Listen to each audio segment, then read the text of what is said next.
Xin chào toàn thể các bạn đã đến với kênh Kiến thức chuyên sâu. Vậy là một năm 2022 sắp kết thúc. Giờ đây chúng ta ngồi lại với nhau để nhìn lại những sự kiện tiêu điểm của thế giới trong năm qua. Chắc chắn rồi, tiêu điểm của chúng sẽ là cuộc xung đột giữa Nga và Ukraine.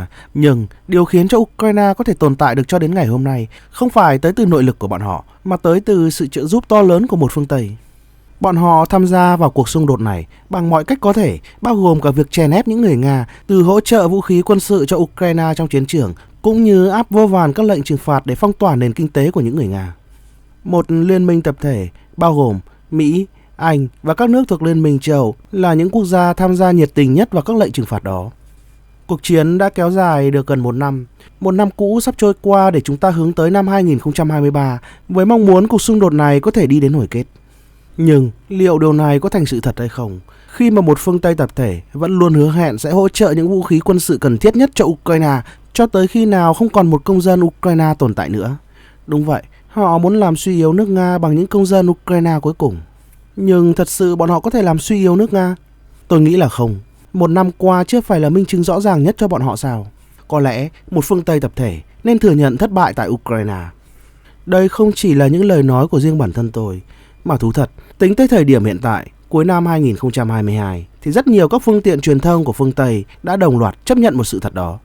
Đây cũng chính là tiêu đề trên tờ New Status, một phương tiện truyền thông tới từ Anh Quốc, một quốc gia luôn là tiên phong, là tiếng nói trong việc hô hào chống Nga. Giờ đây, bọn họ cũng đã phải chấp nhận một sự thật rằng tất cả bọn họ đang phải đương đầu với một thất bại ở Ukraine. Tờ báo này đã tổng kết chiến sự năm 2022 như sau. Tác giả cho rằng một trong những quyết định táo bạo nhất của một phương Tây tập thể đó là đoàn kết với những người Ukraine. Nhưng chúng ta phải đối mặt với một thực tế khắc nghiệt rằng các biện pháp trừng phạt của phương Tây đã không đạt được mục tiêu đề ra, và Tổng thống Vladimir Putin thì vẫn thoải mái thực hiện được những điều ông ấy muốn. Ông ấy và nước Nga không hề bị tước đoạt đi các nguồn lực cần thiết mà ông ấy cần để có thể duy trì được cuộc xung đột này. Trung Quốc thì luôn khẳng định lập trường của mình, đó là đứng về phía những người Nga. Có thể nói rằng các biện pháp trừng phạt của Hoa Kỳ đối với Trung Quốc và chuyến thăm hoàn toàn thiếu khôn ngoan của Chủ tịch Hạ viện Mỹ Nancy Pelosi tới Đài Loan vào tháng 8 vừa qua đã đưa những người Trung Quốc và Nga xích lại gần nhau hơn bao giờ hết. Đây quả thật là một trong những sai lầm vô cùng to lớn của Hoa Kỳ. Bạn có thể chia rẽ bọn họ hoặc trừng phạt cả hai quốc gia, nhưng không thể làm cả hai việc này cùng một lúc. Các biện pháp trừng phạt này đã gây ra những hệ lụy vô cùng đau đớn. Chính phương Tây đã chia rẽ thị trường thế giới về năng lượng và nguyên liệu thô. Điều này sẽ chỉ dẫn đến sự gia tăng lạm phát chung và gây ra những hậu quả vô cùng nghiêm trọng cho những người sống dưới mức nghèo khổ ở chính các quốc gia phương Tây. Chính các biện pháp trừng phạt này đã gây ra những hậu quả tai hại cho kinh tế, từ đó nó cũng dẫn theo những hậu quả bất ổn trong chính trị. Giờ đây, sự ủng hộ của các quốc gia phương Tây cho Ukraine lại đang trở thành một vấn đề đau đầu cho các đảng phái của phương Tây hạ bệ nhau trong những cuộc bầu cử, đặc biệt là ở Hoa Kỳ, một quốc gia sẽ phải bầu tổng thống vào năm 2024. Ngay cả các chuyên gia quân sự tới từ phương Tây cũng đã thật sự sai về hầu hết mọi khía cạnh trong cuộc xung đột vũ trang này. Nhiều người trong số bọn họ trước khi bắt đầu chiến dịch tỏ ra đầy tự mãn. Bọn họ coi thường Tổng thống Putin. Nhưng thất bại to lớn nhất của bọn họ không phải là chuyện này. Thất bại to lớn nhất của bọn họ, điều mà họ luôn lặp đi lặp lại cho đến tận ngày hôm nay, đó là sự phóng đại về tốc độ đánh bại Nga của những người Ukraine. Từng có một cựu tướng của quân đội Hoa Kỳ gợi ý rằng Kiev sẽ đánh bại Nga trong 2 tuần, đó là vào tháng 3. Sau đó khi mà quân đội của Ukraine giành lại được Kherson vào tháng 11, chúng ta lại nghe thấy rất nhiều những dự báo lạc quan tương tự, hầu hết là tới từ phương Tây. Bọn họ vẽ nên một viễn cảnh tươi đẹp về một khả năng phục hồi thần kỳ của Ukraine trước những vụ không kích liên tục vào các cơ sở hạ tầng năng lượng quan trọng của quốc gia này. Nhưng hãy nhìn kìa, nhìn đi nhìn lại chỉ thấy một bóng tối lan tràn trên toàn bộ Ukraine, những ánh đèn leo lắt, không điện, không sưởi, thậm chí không nước, không biết rằng những công dân của quốc gia này có thể tồn tại được qua mùa đông hay không. Giả thiết Ukraine có thể đánh bại được những người Nga là một trong những giả thiết lạc quan nhất của năm 2022. Rõ ràng, lợi thế đang hoàn toàn nghiêng về những người Nga. Giờ đây, người ta đang nói tới sự kết thúc cuộc xung đột này bằng một chiến thắng về quân sự cho quốc gia này năm 2023. Liệu một phương Tây tập thể có thể tiếp tục giúp Ukraine không giới hạn trong những năm tới? Có lẽ khả năng cao cũng chỉ là tới năm 2023. Trong trường hợp Ukraine vẫn có thể trụ vững trong năm tới, còn tới năm 2024 thì điều này sẽ phải phụ thuộc vào kết quả của cuộc bầu cử Tổng thống Mỹ diễn ra trong năm đó. Nhưng đây là một câu chuyện quá xa xôi, chưa biết rằng Ukraine có thể duy trì được tới lúc đó hay không. Chúng ta cần một giải pháp mang tính hiện thực hơn.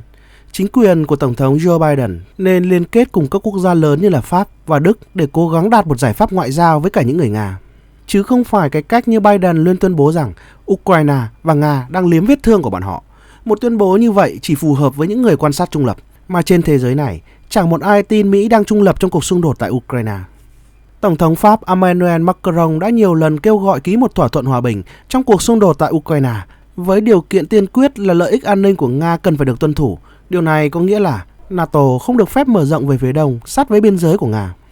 Nhưng chính giải pháp đầy tính thực tế này của vị Tổng thống Pháp lại khiến một phương Tây tập thể phẫn nộ và vô cùng giận dữ. Bất chấp những phản đối dữ dội từ những kẻ không thích chính sách này, thì ngay cả Thủ tướng Đức Olaf Scholz cũng đã đứng lên để kêu gọi những giải pháp tương tự. Ông cũng cho rằng tất cả mọi chuyện cần được giải quyết dựa trên lợi ích an ninh của Nga. Mọi chuyện vẫn đang được diễn ra bằng miệng, chẳng có một biện pháp hòa đàm nào đã được thực thi. Nhưng khi một thỏa thuận hòa bình giữa Nga và Ukraine đạt được, thì chắc chắn có rất nhiều các quốc gia ở phương Tây sẽ thất vọng cay đắng, đặc biệt là những người coi sự thay đổi chế độ ở Nga, lật đổ Tổng thống Putin là một mục tiêu chiến lược của phương Tây. Có một thực tế rằng trong cuộc xung đột vũ trang giữa Nga và Ukraine, thì các nhà báo và các phương tiện truyền thông nói tiếng Anh cũng như các chính trị gia tới từ Bắc và Đông Âu là những người hét to nhất ở châu Âu. Vì vậy, làm ơn xin đừng lấy ý kiến của bọn họ cho một sự đồng thuận chính trị của EU. Bởi vì chúng ta không thể giải quyết một vấn đề bằng cách làm cho vấn đề đó ngày một phức tạp hơn. Ngay cả đại tá Douglas Macgregor, một cựu cố vấn của Lầu Năm Góc, đã công khai tuyên bố trên kênh YouTube của mình những thông tin vô cùng chấn động về tình hình chiến sự tại Ukraine. Ông nói rằng quân đội của Ukraine đang chịu tổn thất vô cùng to lớn, 35.000 người đã mất tích, hơn 100.000 người đã chết. Nếu bạn bắt đầu cộng những con số này, bạn sẽ nhận được khoảng 150.000 binh sĩ đã hy sinh. Bây giờ, bọn họ đang cố gắng huy động cả những thanh niên 13, 14, 15 tuổi và những người mất khả năng lao động. Có thể nói rằng, bọn họ đang vơ vét sạch tàn dư theo đúng nghĩa đen. Đây là những tiết lộ thật sự kinh hoàng về tổn thất của lực lượng vũ trang Ukraine nơi tiền tuyến. Điều mà rất ít các phương tiện truyền thông tới từ phương Tây dám nói cho chúng ta nghe. Điều mà vị cựu cố vấn của Lầu Năm Góc này nói theo tôi là hoàn toàn chính xác.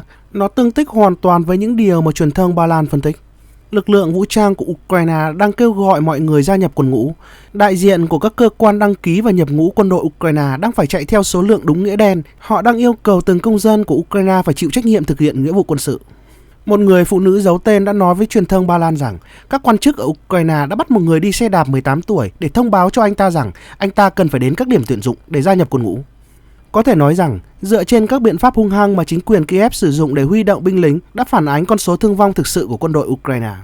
Chưa dừng lại ở đó, chỉ mới cách đây vài ngày, một dự luật mang số 8271 đã được đệ trình lên Quốc hội Ukraine. Dự luật này là những sửa đổi về bộ luật hình sự và các hành vi lập pháp khác của Ukraine có liên quan đến các điều kiện đặc biệt của nghĩa vụ quân sự trong tình trạng thiết quân luật hoặc trong điều kiện chiến đấu. Nói tóm gọn lại là, luật này là dành cho những người đào ngũ. Tổng thống Zelensky đã đồng ý thông qua dự luật này, bất chấp những phản ứng vô cùng tiêu cực từ những người dân của Ukraine. Chúng ta có thể hiểu được nỗi sợ hãi của những công dân Ukraine, bởi vì nếu dự luật số 8271 vốn được đặt biệt danh là luật đào ngũ được thông qua, thì Bộ Chỉ huy của Ukraine sẽ nắm hoàn toàn quyền lực để có cơ hội, thậm chí là tham nhũng, và trừng phạt các binh sĩ nếu họ không nghe theo lệnh của chính quyền bằng cách bỏ tù bất cứ khi nào mà bọn họ muốn. Trái ngược với khẳng định của giới lãnh đạo quân sự Ukraine rằng lực lượng vũ trang của quân đội nước họ đang tiến lên trên tất cả các lĩnh vực của mặt trận chống lại Nga. Nhưng trên thực tế, tình hình không có cơ hội nào cho Kiev trước những đợt pháo kích dồn dập và liên tục của những người Nga. Cần nhấn mạnh rằng, Bộ Chỉ huy lực lượng vũ trang Ukraine đã hoàn toàn mất tinh thần, mất phương hướng và không thể tổ chức trật tự tại các vùng lãnh thổ mà họ đã kiểm soát. Các lực lượng vũ trang của Ukraine đang rời khỏi vị trí của họ hàng loạt. Tất nhiên, với tuyên truyền của phương Tây thì sẽ vẫn là quân đội của Kiev đang giành được những lợi thế to lớn trên chiến trường trước những người Nga. Nhưng điều này là đúng sao? Ngay tại ở Ukraine, người ta cũng đã nhận thấy rằng Kiev đang dần biến thành một thị trấn ma. Nhà kinh tế học Oleg Shostakin, một cựu cố vấn của Tổng thống Ukraine, đã cho biết rằng Kiev đang biến thành một thị trấn ma, từng dòng người đang lũ lượt nối đuôi nhau rời khỏi quốc gia này. Tiền thuê nhà ở thủ đô Kiev đang giảm một cách liên tục. Điều này có nghĩa là những người dân không còn nhu cầu nhà ở nữa. Nó chứng minh một thực tế rằng những công dân của Kiev đang di cư. Theo ước tính có khoảng 400.000 công dân Ukraine rời khỏi thủ đô Kiev. Vị cựu cố vấn của Tổng thống Ukraine này kết luận như sau: nhờ Klitschko và tất cả những người như Zelensky, Yermak, Simhan đang biến thủ đô Kiev dần trở thành một thị trấn ma. Vị chuyên gia này cũng kêu gọi những người dân Ukraine rời khỏi các khu định cư lớn, đặc biệt là những khu vực không còn hoạt động các hệ thống thoát nước, ánh sáng và sưởi ấm. Nền kinh tế Ukraine đang đi xuống, các ngân hàng thì gần như không thể cầm cự được nữa. Do đó, phá giá và lạm phát đang ngày một leo thang, đừng nấn ná gì tại quốc gia này hay trong những thị trấn ma nữa. Không chỉ có vị cựu cố vấn của Tổng thống Ukraine nói những điều này, mà ngay tại ở Hoa Kỳ, nhà hoạt động nhân quyền Baraka người Mỹ cũng đã nói rằng Ukraine đã không còn tồn tại nữa. Nhà hoạt động nhân quyền người Mỹ Azamu Baraka đã viết trên Twitter rằng Ukraine đã không còn tồn tại với tư cách là một quốc gia khi Mỹ đã biến nước này thành bia đỡ đạn để thực hiện tham vọng cho chính mình. Mọi người, nhân danh hòa bình, chúng ta không thể tiếp tục giả vờ rằng thứ được gọi là một quốc gia hay nhà nước Ukraine với độc lập và chủ quyền, nó thực sự tồn tại. Theo Baraka, thì Kiev đã mất độc lập vào tháng 2 năm 2014 sau cuộc đảo chính Maidan, chỉ để trở thành một bia đỡ đạn hay con rối nhằm thúc đẩy những lợi ích chiến lược của Washington. Từ những dữ liệu trên, chúng ta cũng có thể cảm nhận được rằng đang có một sự chia rẽ vô cùng to lớn tới từ các nhà báo phương Tây. Điều này cho chúng ta nhìn thấy một thực tế rằng cuộc chiến về mặt truyền thông của Mỹ và Châu dường như đang dần thất bại. Trước kia bọn họ chỉ có một câu hỏi, tại sao những người Nga lại có một hành động như vậy? Nhưng giờ đây, chúng ta lại có thêm một câu hỏi khác từ bọn họ, đó là tại sao phương Tây lại có những bước đi như vậy đối với cả những người Nga? Tôi chỉ muốn nói rằng sự thay đổi này không phải tự nhiên mà có, mà rõ ràng nó đến từ tình hình chiến dịch quân sự đặc biệt của Nga tại Ukraine, bao gồm cả cuộc chiến thương mại giữa Nga và phương Tây. Rõ ràng là Nga đang chiếm trọn vẹn lợi thế.